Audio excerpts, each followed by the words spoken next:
خب 8 بازی چطورم؟ 8 بازی لاکت ببینم. 8 بازی چطورم؟ یه ساده مونده. میخوای فدای شهر بشی؟ 8 بازی لاکت ببینم. نمیشی؟ فدای شهر شو عزیزم. خودم فدایی بشم. 8 بازی خودم فدایی بشم گلم. یک بازی حرفه‌ای بوده فکر کنم. درسته آقایون؟ آها مرسی ازتون. متشکرم. نفر بعد.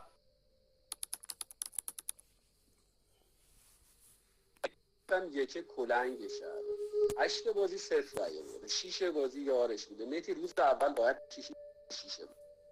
خب اینا پلیر نیستن، 3 پلیر نیست، یک تبره. خب تو که نمیتونی منو